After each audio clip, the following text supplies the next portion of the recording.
অস্কারজয়ী সঙ্গীত পরিচালক এ.আর রহমানের অসুস্থতার খবরের মধ্যেই চমক দিলেন সায়রা বানু। তিনি ভক্তদের অনুরোধ জানিয়েছেন তাকে যেন এ.আর রহমানের প্রাক্তন স্ত্রী না বলা হয়। রবিবার সামাজিক যোগাযোগ মাধ্যম এক্স এ এক অডিও বার্তায় সায়রা বানু কথা জানান। আনুষ্ঠানিকভাবে এখনও বিচ্ছেদ হয়নি উল্লেখ করে ভক্তদের অনুরোধ করেন তাকে যেন এ.আর রহমানের প্রাক্তন স্ত্রী না বলা হয়। এই ভয়েস নোটে সায়রা বানু এ বিষয়ে কথা বলেন। তিনি শুরুতেই সালাম জানিয়ে বলেন, আসসালামু আলাইকুম। আমি তার দ্রুত সুস্থতা কামনা করছি। শুনেছি তার বুকে ব্যথা হয়েছিল এবং তিনি এনজিওগ্রাফি করিয়েছেন। আল্লাহর অশেষ রহমতে তিনি এখন ভালো আছেন, সুস্থ রয়েছেন। সায়রা আরও বলেন, আমি সবার উদ্দেশ্যে বলতে চাই, আমরা এখনো আনুষ্ঠানিকভাবে তালাকপ্রাপ্ত নই। আমরা এখনো স্বামী স্ত্রী। শুধু আমি গত 2 বছর ধরে ভালো বোধ করছিলাম না বলে কিছুটা আলাদা ছিলাম, যাতে তার ওপর বাড়তি চাপ না পড়ে।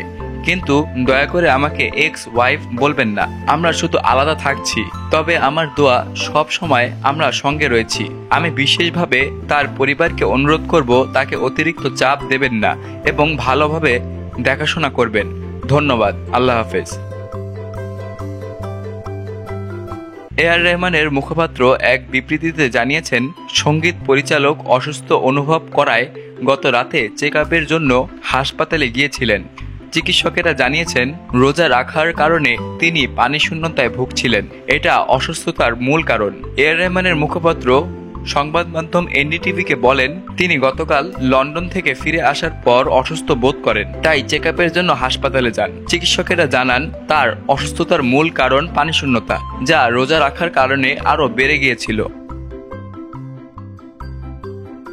গত বছর এ.আর রহমান ও সায়রা বানু তাদের আইনজীবীর মাধ্যমে বিচ্ছেদের ঘোষণা করেন। দীর্ঘ 29 বছরের দাম্পত্য জীবনের পর তারা আলাদা হওয়ার সিদ্ধান্ত নেন। তাদের 3 সন্তান রয়েছে, পুত্র এ.আর রহমান আমিন এবং 2 কন্যা খাদিজা রহমান ও রাইহিমা রহমান। বিচ্ছেদের ঘোষণা আসার পর এ.আর রহমান এক আবেগঘন বার্তায় বলেছিলেন, আমরা 30 বছর আজীবন একসঙ্গে থাকার আশা করেছিলাম, কিন্তু সবকিছুরই অদৃশ্য এক সমাপ্তি রয়েছে। এমনকি সৃষ্টিকর্তার সিংহাসনও হয়তো ভাঙ্গা হৃদয়ের ভারে কেঁপে ওঠে। তবুও এই ভাঙ্গনের মাঝে আমরা অর্থ খুঁজে ফিরি।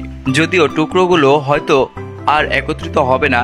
আমাদের বন্ধুদের ধন্যবাদ জানাই আমাদের এই নাজুক অধ্যায়ে আমাদের গোপনীয়তা বজায় রাখার জন্য।